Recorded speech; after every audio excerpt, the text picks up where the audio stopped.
Ça y est, la France est en dictature.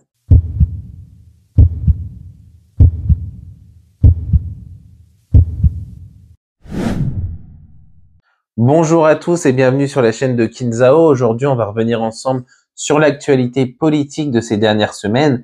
Et quand je parle de dictature, je parle bien sûr de la dictature de la bonne conscience en France qu'il y a dans les médias au niveau des élections législatives.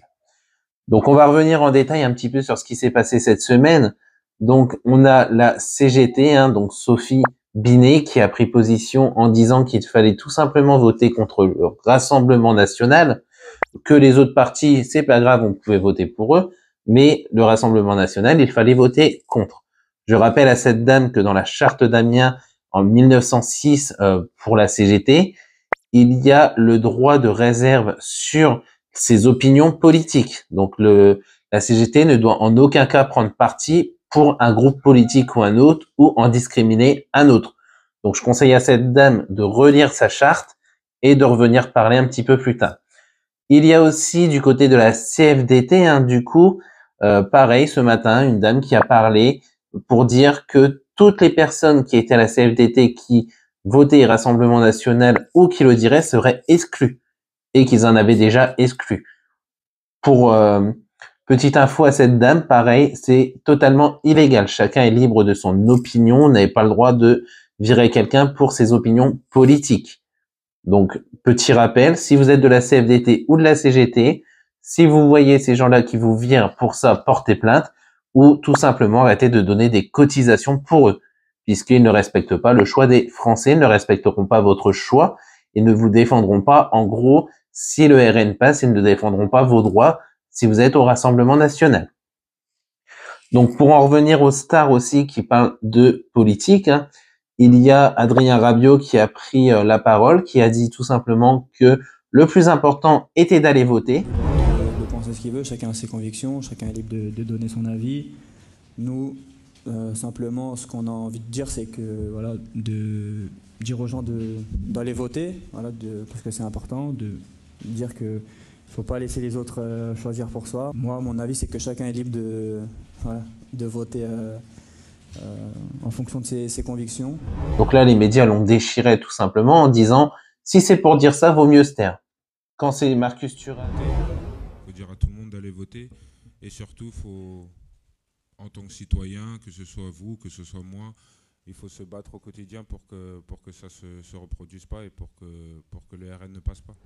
Donc Kylian Mbappé qui dit qu'il faut voter contre les extrêmes, on les félicite. Quand Rabiot est neutre, tout simplement, il devrait se taire. Voilà, 2 poids 2 mesures encore. Et en parlant des 2 poids 2 mesures, il y a un joueur de foot qui joue à Lens, qui avait liké un post Instagram ou Twitter de Jordan Bardella, qui s'est tout simplement fait déchirer dans les médias par son club et qui a été forcé de s'excuser en disant j'ai liké parce que je trouvais le post assez intéressant, mais je ne partage pas ses idées.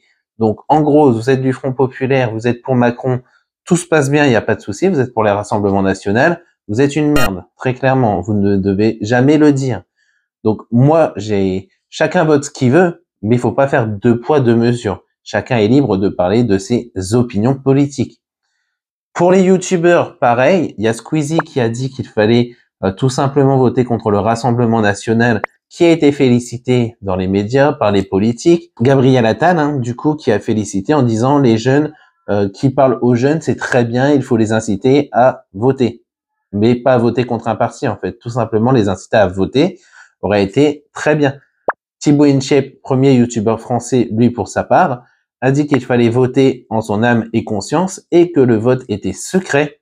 Pareil, il s'est fait déchirer sur les réseaux en disant il est du Rassemblement national, ce n'est qu'un facho, il dit qu'il faut voter Rassemblement national, alors qu'il a juste pas pris parti. Donc le 2 poids 2 mesures, encore une fois, c'est tant qu'on dit qu'on vote pour Macron ou pour le nouveau Front populaire, tout va bien. Si on dit qu'on vote pour le Rassemblement national, tout va mal. Donc moi je vous le répète, votez pour qui vous voulez, mais votez selon vos choix, selon vos convictions et selon ce qui vous intéresse le plus dans leur programme. N'écoutez pas ces pseudo-stars qui se permettent de juger vos choix ou ces syndicats qui se permettent de juger vos choix alors qu'ils ne connaissent pas ce que vous ressentez, ce que vous vivez actuellement. Petite dernière info, donc là, il faudra vraiment se pencher dessus et j'espère que la justice se penchera dessus pour fraude, tout simplement, puisqu'il paraît qu'il y a un parti qui aurait voulu payer 15 000 € Jérém Star pour 3 stories pour tout simplement montrer pour qui il votait, pour inciter les gens à voter pareil. Je ne sais pas si les autres stars, telles que Mister V, Lena Situation, Squeezie ou ce genre de personnes ont été payées aussi, mais j'espère que la justice fera son travail et qu'ils essayeront de savoir s'il y a eu des compensations au niveau financier pour qu'ils puissent dire de telles choses.